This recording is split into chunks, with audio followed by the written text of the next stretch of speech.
ಇನ್ನೊಂದು C A ಗೊತ್ತಾಯ್ತಲ್ಲ, ಪೌರತ್ವ ಕೊಡೋದು. NRC ಅಂದ್ರೇನು? NRC ಬಗ್ಗೆ ನಿಮಗೆ ಹೇಳ್ತೀನಿ ನೋಡಿ. NRC ಅಂದರೆ ಭಾರತೀಯರು ಮತ್ತು ವಲಸಿಗರನ್ನು ಪ್ರತ್ಯೇಕಿಸುವ ಪಟ್ಟಿ. ಭಾರತೀಯರು ಮತ್ತು ವಲಸಿಗರು. ಈಗ ಮೊದಲನೇದು CA ಏನು ಹೇಳಿದೀವಿ ಅಂತಂದರೆ, ಯಾರೆಲ್ಲ ಬಂದಿರ್ತಾರೆ ಇದರಲ್ಲಿ ಒಳನುಸುಳುಕೋರು ಕೂಡ ಇರ್ತಾರೆ CA. ಪಾಕಿಸ್ತಾನ, ಬಾಂಗ್ಲಾದೇಶ ಮತ್ತು ಅಫ್ಘಾನಿಸ್ತಾನದ ಬಂದಂಥ ಮುಸ್ಲಿಮರಿಗೆ ಕೊಡೋದಿಲ್ಲ. ಮುಸ್ಲಿಮರು ಬಂದಿದ್ದರೆ, ರಹದಾರಿಯಲ್ಲಿ ಸರಿದಾರಿಯಲ್ಲಿ ಬಂದಿದ್ದರೆ, ಪಾಕಿಸ್ತಾನದ ಒಬ್ಬ ಮುಸ್ಲಿಂ ಕೂಡ ಭಾರತದ ಪಡ್ಕೊಳ್ಳೋಕ್ಕಾಗತ್ತೆ. 11 ವರ್ಷ ಆತ ವಾಸವಾಗಿರಬೇಕಿಲ್ಲಿ. ಈಗ NRCಗೆ ಬರೋಣ. NRC ಅಂದರೆ ಭಾರತೀಯರು ವಲಸಿಗರನ್ನು ಪ್ರತ್ಯೇಕಿಸೋ ಪಟ್ಟಿ. ಇದು ಅಸ್ಸಾಂಗಾಗಿ ಬಂದಿತ್ತು. ಅಸ್ಸಾಂನಲ್ಲಿ ಯಾವಾಗ ಭಾರತ ಮತ್ತು ಪಾಕಿಸ್ತಾನ ಬಾಂಗ್ಲಾದೇಶ ಸಪ್ರೇಟ್ ಆಗುತ್ತೆ, ಬಾಂಗ್ಲಾದಿಂದ ಅನೇಕರು ಒಳನುಸುಳುಕೋರು ಬರ್ತಾರೆ. ಬಂದು ಆರಂಭದಲ್ಲಿ ಬಿಡ್ತೀವಿ. ಬಂದು ಅಸ್ಸಾಂನಲ್ಲಿ ಎಷ್ಟು ಜಾಸ್ತಿ ಆಗ್ತಾರೆ ಅಂತಂದರೆ, ಅಸ್ಸಾಮೇ ಅವ್ರದ್ದಾಗೋಗ್ಬಿಡುತ್ತೆ. ಸದ್ಯ ಅಸ್ಸಾಂನಲ್ಲಿ ಅಕ್ರಮ ವಲಸಿಗರನ್ನು ಪತ್ತೆ ಹಚ್ಚಲು NRCಯನ್ನು ಬಳಕೆ ಮಾಡಲಾಗ್ತಾ ಇದೆ. 1971 ಮಾರ್ಚ್ 24ರ ನಂತರ ಭಾರತಕ್ಕೆ ಬಂದಿದ್ದಾರೆ. ತುಂಬ ಜನ ಬಂದಿದ್ದಾರೆ. ಈ ಯುದ್ಧದ ನಂತರ, 79ರ ಯುದ್ಧದ ನಂತರ ಬಂದವರು. ಈಗ 71ರ ನಂತರ ಬಂದವರು ದಾಖಲೆಗಳನ್ನು ಕೊಡಬೇಕು. ಇದನ್ನೇ ತಪ್ಪಾಗಿ ಅರ್ಥೈಸಲಾಗ್ತಾ ಇದೆ. 71ರ ನಂತರ ಇದ್ದವರು ಮಂಗಳೂರಿನವರು ಕೊಡಬೇಕಾ, ಮೈಸೂರಿನ ಮುಸ್ಲಿಮರು ಕೊಡಬೇಕಾ? ನೋ ವೇ, ಚಾನ್ಸೇ ಇಲ್ಲ. ಕೇವಲ ಅಲ್ಲಿಗೆ ಸಂಬಂಧಪಟ್ಟ ಹಾಗೆ ಮಾತ್ರ, ಒಳನುಸುಳುಕೋರಿಗೆ ಸಂಬಂಧಪಟ್ಟವರಿಗೆ ಮಾತ್ರ. ಯಾವುದೇ ಭಾರತೀಯ ಮುಸ್ಲಿಮರಿಗೆ ಇದರಿಂದ ತೊಂದರೆ ಆಗೋದಿಲ್ಲ. ವಿಶೇಷವಾಗಿ ಈಶಾನ್ಯ ರಾಜ್ಯಗಳಲ್ಲಿ ಬಾಂಗ್ಲಾ ವಲಸಿಗರ ಹೆಚ್ಚಳ. ಈಗ ಅಸ್ಸಾಂನಲ್ಲಿ ಬರೋಬ್ಬರಿ 19 ಲಕ್ಷ ಅಕ್ರಮ ವಲಸಿಗರಿದ್ದಾರೆ, ಬಾಂಗ್ಲಾ ವಲಸಿಗರಿದ್ದಾರೆ. ಆ ಬಾಂಗ್ಲಾ ವಲಸಿಗರು ಬೆಂಗಳೂರಿಗೆ ಬಂದಿದ್ರೆ ಅವರು ಕೊಡಬೇಕು. ಅರ್ಥ ಆಯ್ತಾ ನಿಮಗೆ? ಇದನ್ನು ಏನು ಮಾಡ್ತಾರೆ ನೋ, ಭಾರತದ ಮುಸ್ಲಿಮರು ಅವರು ಭಾರತೀಯ ಪ್ರಜೆಗಳು, ಅದರಲ್ಲಿ ಎರಡು ಮಾತಿಲ್ಲ. ಬಾಂಗ್ಲಾ ವಲಸಿಗರಿಂದ ಅಸ್ಸಾಂನಲ್ಲಿ ಬೆಂಗಾಲಿ ಭಾಷೆ ಎರಡನೇ ದೊಡ್ಡ ಭಾಷೆಯಾಗಿದೆ. ಭಾಷೆ ಎಷ್ಟು ಪ್ರಬಲ ಅಂತಂದರೆ, ಪಾಕಿಸ್ತಾನದ ಬಾಂಗ್ಲಾದೇಶ ಪ್ರತ್ಯೇಕಗೊಂಡಿದ್ದೇ ಕೇವಲ ಭಾಷೆಗಾಗಿ. ಬಾಂಗ್ಲಾ ಭಾಷಿಗರು ಜಾಸ್ತಿ ಇದ್ದಾರೆ, ನಾವು ಪ್ರತ್ಯೇಕ ಕೊಡಿ ಅಂತ. ಭಾಷೆಯಿಂದಾಗಿ ಬಾಂಗ್ಲಾದೇಶ ಆಗಿದ್ದು, ಜಾತಿ ಧರ್ಮದಿಂದಾಗಿ ಅಲ್ಲ. ಇನ್ನು ಬಾಂಗ್ಲಾ ಅಕ್ರಮ ವಲಸಿಗರಿಂದ ಈಶಾನ್ಯದ ಸಂಸ್ಕೃತಿಗೆ ಪೆಟ್ಟು ಬಿದ್ದಿದೆ. ಹಾಗಾಗಿ ವಲಸೆ ಬಂದವರು ದಾಖಲೆ ನೀಡೋದು ಅನಿವಾರ್ಯ. ಭಾರತದಲ್ಲಿ ಹುಟ್ಟಿ ಬೆಳೆದ ಯಾರೊಬ್ಬನಿಗೂ ಕೂಡ NRCಯಿಂದ ತೊಂದರೆ ಇಲ್ಲ. ಯಾವುದೇ ಮುಸ್ಲಿಮರಿಗೂ ತೊಂದರೆ ಇಲ್ಲ. ಅವರು ದಾಖಲೆ ತೋರಿಸುವಂಥ ಅಗತ್ಯ ಕೂಡ ಇಲ್ಲ. ಓಕೆ, ಅಕ್ರಮವಾಗಿ ಭಾರತಕ್ಕೆ ನುಸುಳಿ ಬಂದವರು ಮಾತ್ರ ಸಿಕ್ಕಿಬಿಡ್ತಾರೆ. ಅವರನ್ನು ವಾಪಸ್ ಕಳಿಸ್ತಾರೆ. ಅದರಲ್ಲೂ ಕೂಡ ನುಸುಳಿ ಬಂದವರು ಹಿಂದೂಗಳಾಗಿದ್ದರೆ, ಕ್ರಿಶ್ಚಿಯನ್ರಾಗಿದ್ದರೆ, ಬೇರೆ ಧರ್ಮೀಯರಾಗಿದ್ದರೆ, ಮುಸ್ಲಿಮರನ್ನು ಹೊರತುಪಡಿಸಿ ಅಕ್ರಮ ನುಸುಳುಕೋರು ಅವರಿಗೆ ಭಾರತ ಪೌರತ್ವ ಕೊಡುತ್ತೆ. 5 ವರ್ಷ ಇದ್ದು. ಮುಸ್ಲಿಮರು ಕೂಡ ಕೊಡುತ್ತೆ, ಅದು 11 ವರ್ಷ ಇದೆ. ಬಟ್ ಈ ಅಕ್ರಮ ನುಸುಳುಕೋರಿದ್ದಾರಲ್ಲ, ಅವರಿಗೆ ಅವಕಾಶನೇ ಇಲ್ಲ, ವಾಪಸ್ ಕಳಿಸ್ತಾರೆ. ಇನ್ನು ಮೋದಿ ಸರ್ಕಾರದ ಮತ್ತೊಂದು ಕನಸಿನ ಯೋಜನೆ ಜಾರಿಗೆ ವೇದಿಕೆ ಸಿದ್ಧವಾಗ್ತಾ ಇದೆ. ಏಕರೂಪ ನಾಗರಿಕ ಸಂಹಿತೆ ಮಸೂದೆ ಸಿದ್ಧಪಡಿಸಲು ರಚಿಸಲಾಗಿರುವಂಥ ಸಮಿತಿ ಫೆಬ್ರವರಿ 2ರಂದು ರಾಜ್ಯ ಸರ್ಕಾರಕ್ಕೆ ತನ್ನ ಕರಡನ್ನು ಸಲ್ಲಿಸಲಿದೆ. ಮುಂಬರುವ ವಿಧಾನಸಭಾ ಅಧಿವೇಶನದಲ್ಲಿ UCC ಮಸೂದೆಯನ್ನು ಮಂಡಿಸಲಾಗುವುದು ಅಂತೇಳಿ ಉತ್ತರಾಖಂಡ್ ಮುಖ್ಯಮಂತ್ರಿ ಪುಷ್ಕರ್ ಸಿಂಗ್ ಧಾಮಿ ಹೇಳಿದ್ದಾರೆ.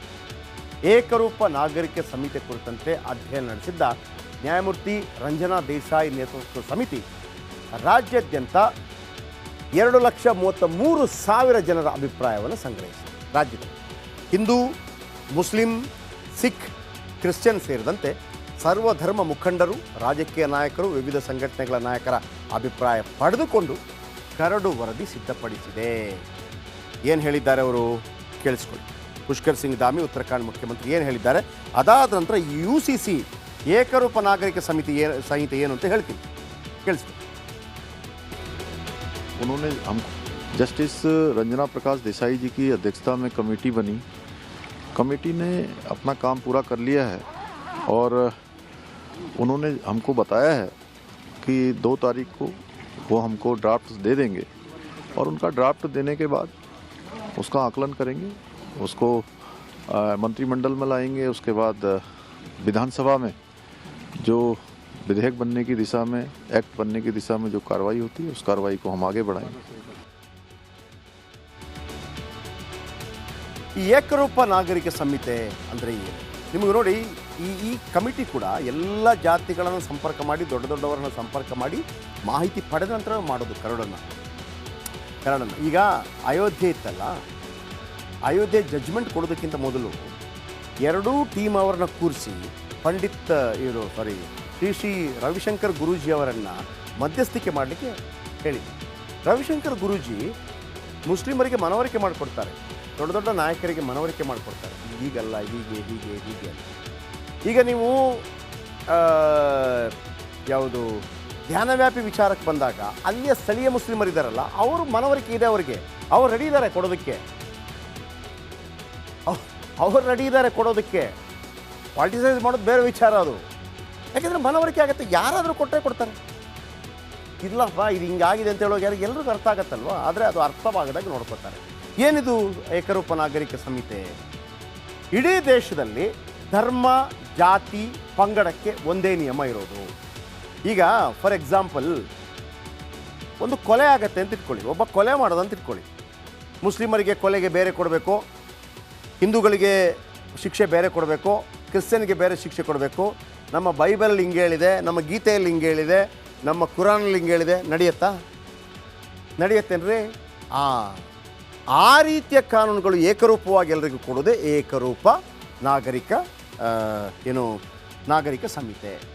ಬೇರೆಲ್ಲ ಧರ್ಮಗಳ ವೈಯಕ್ತಿಕ ಕಾನೂನುಗಳು ಅಂತ್ಯವಾಗುತ್ತೆ. ವೈಯಕ್ತಿಕ ಕಾನೂನುಗಳಿಂದ ಎಲ್ಲ ವಿಚಾರಕ್ಕೂ ಅಲ್ಲ, ಸಂಬಂಧಪಟ್ಟದಕ್ಕೆ ಮಾತ್ರ. ಹಿಂದೂ ಮುಸ್ಲಿಂ ಕ್ರಿಶ್ಚಿಯನ್ ಪಾರ್ಸಿಗಳಿಗೆ ವಿಭಿನ್ನ ಕಾನೂನಿದೆ, ಕೆಲವುದಕ್ಕೆ ಮಾತ್ರ ನಾನು ಹೇಳ್ತಿರೋದು. ಮತ್ತು ಪರ್ಟಿಕ್ಯುಲರ್ ಆಗಿ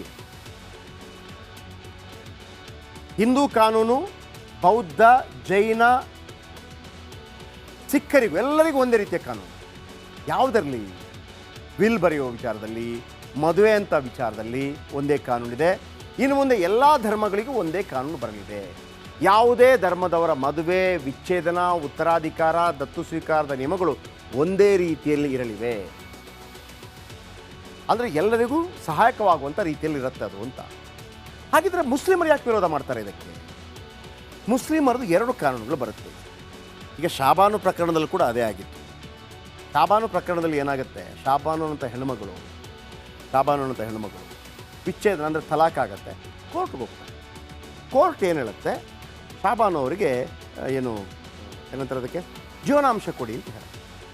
ಜೀವನಾಂಶ ಕೊಡಿ.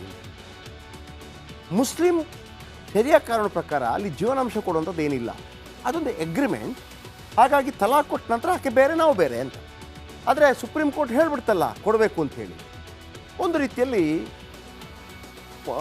ಮುಸ್ಲಿಂ ಮುಖಂಡರು ಮನವಿ ಮಾಡ್ತಾರೆ. ಆಗ ರಾಜೀವ್ ಗಾಂಧಿ ಏನು ಮಾಡ್ತಾರೆ, ಕಾನೂನಿಗೆ ತಿದ್ದುಪಡಿ ತಂದು ಆ ರೀತಿ ಕೊಡೋದು ಬೇಡ ಅಂತ ಕಾನೂನು ಮಾಡ್ತಾರೆ. ಆಗ ಉಳಿದ ವಿರೋಧ ಪಕ್ಷಗಳು ಇದು ಮುಸ್ಲಿಮರನ್ನು ಓಲೈಕೆ ಮಾಡುವಂಥದ್ದು ಅಂತ ಜೋರ ಗಲಾಟೆ ಆಗಿದೆ. ಹಿಂದೂಗಳ ವಿರೋಧ ಕಟ್ಕೊಳ್ತೀನಿ ಅಂತೇಳಿ ಆಗ ರಾಜೀವ್ ಗಾಂಧಿಯವರು ಫೈಜಾಬಾದ್ ಕೋರ್ಟ್ ಕೊಟ್ಟ ಆದೇಶದ ತಕ್ಷಣವೇ 30-40 ನಿಮಿಷಗಳೊಳಗಾಗಿ ರಾಮ ಮಂದಿರದ ಬೀಗವನ್ನು ತೆಗೆಸ್ತಾರೆ. ಆಮೇಲೆ 1989 ಚುನಾವಣೆಯನ್ನು ಅಲ್ಲಿಂದಲೇ ಶುರು ಮಾಡ್ತಾರೆ, ಶಿಲಾನ್ಯಾಸ ಕೂಡ ಮಾಡ್ತಾರೆ. ಇದು ತುಷ್ಟೀಕರಣ ಅಂತ ಅಲ್ಲಿಂದ ಇಲ್ಲಿ ತನಕ. ಸೊ ಹೀಗಿರುವಾಗ ಕೆಲವು ಕಾನೂನುಗಳು ಎಲ್ಲರಿಗೂ ಒಂದೇ ಥರ ಇರಬೇಕು. ಹಾಗಂತ ಶರಿಯಾದಲ್ಲಿ ಆಗುವಂಥ ಕಾನೂನುಗಳಿಗೆ ವಿರೋಧ ಅಥವಾ ಕ್ರಿಶ್ಚಿಯನ್ರಿಗೆ ವಿರೋಧ, ಹಿಂದೂಗಳಿಗೆ ವಿರೋಧ ಅಂತಲ್ಲ. ಕೆಲವು ಕಾನೂನುಗಳು ಎಲ್ಲರಿಗೂ ಒಂದೇ ಥರ. ನಾನು ಹೇಳಿದ್ನಲ್ಲ, ಒಂದು ದೊಡ್ಡ ಬೇರೆ ಉದಾಹರಣೆಯಲ್ಲೇ ಕೊಟ್ಟೆ ನಾನು. ಒಂದು ಕೊಲೆ ಮಾಡಿರ್ತಾರೆ, ಒಂದು ಒಂದು ಒಂದು ಡಕಾಯಿತಿ ಮಾಡಿರ್ತಾರೆ, ಎಲ್ರಿಗೂ ಒಂದೇ ಕಾನೂನು ತಾನೆ. ಅಲ್ಲಿ ಶರಿಯಾ, ಹಿಂದೂ ಕಾನೂನು, ಕ್ರಿಶ್ಚಿಯನ್ ಕಾನೂನು ಅಂತ ನೋಡೋಕ್ಕೆ ಬರಲ್ಲ. ಯಾಕೆ ಮುಸ್ಲಿಮರ ವಿರೋಧ? ಶರಿಯಾ ಆಧಾರಿತದಲ್ಲಿ ರಚನೆ ಆಗಿದೆ ಅನೇಕ ಮುಸ್ಲಿಂ ಕಾನೂನುಗಳು. ಮುಸ್ಲಿಮರ ವೈಯಕ್ತಿಕ ಕಾನೂನು ಶರಿಯಾ ಇನ್ನು ಮುಂದೆ ಕೆಲವು ವಿಚಾರಗಳಲ್ಲಿ ಇರಲ್ಲ. ವಿವಾಹ, ಉತ್ತರಾಧಿಕಾರ, ಆಸ್ತಿ ಹಂಚಿಕೆ, ವಿಚ್ಛೇದನ, ಜೀವನಾಂಶ ನೀಡಬೇಕಿದ್ರೂ ಮುಸ್ಲಿಂ ಕಾನೂನಿನ ಅಡಿಯಲ್ಲೇ ನೀಡಲಾಗ್ತಾ ಇತ್ತು. ಈಗ ಕೊಡ್ತಾಯಿದ್ರು ಎಲ್ಲವೂ ಕೂಡ ಮುಸ್ಲಿಂ ಕಾನೂನು ಅಡಿಯಲ್ಲಿ. UCC ಜಾರಿಯಾದರೆ ಮುಸ್ಲಿಂ ಕಾನೂನುಗಳಿಗೆ, ಕೆಲವು ಮುಸ್ಲಿಂ ಕಾನೂನುಗಳಿಗೆ ತಿಲಾಂಜಲಿ ಹಾಡಬೇಕಾಗತ್ತೆ. ಮುಸ್ಲಿಂ ವೈಯಕ್ತಿಕ ಕಾನೂನು ಪ್ರಕಾರ ಮಹಿಳೆಯರಿಗೆ ಪ್ರಾಶಸ್ತ್ಯ ವಿರೋಧಿಲ್ಲ. ಈಗ ಅವರಿಗೆ ವಿಚ್ಛೇದನ ಕೊಟ್ಟು ಅವರಿಗೇನು ದುಡ್ಡು ಕೊಡಬೇಕು ಅಂತಿಲ್ಲ, ಅದು ಕೊಡಬೇಕಾಗುತ್ತೆ. ಮಹಿಳೆಯರಿಗೆ ಗಂಡನ ಆಸ್ತಿಯಲ್ಲಿ 8.1 ಮಾತ್ರ ಪಾಲು ಇರುವಂಥದ್ದು, ಅದೆಲ್ಲವೂ ಕೂಡ ಬದಲಾಗತ್ತೆ ಅಂತ. ಇದರ ಬಗ್ಗೆ ಇನ್ನೂ ಕಾಂಗ್ರೆಸ್ ಹೇಳಿತ್ತು, ಕರಡು ರೆಡಿಯಾಗಲಿ ಆಮೇಲೆ ಮಾತಾಡ್ತೀವಿ ಅಂತ ಹೇಳಿ. ಚರ್ಚೆ ಇನ್ನೂ ಶುರುವಾಗಿಲ್ಲ, ಶುರುವಾಗುತ್ತೆ ದೊಡ್ಡ ಮಟ್ಟದಲ್ಲಿ.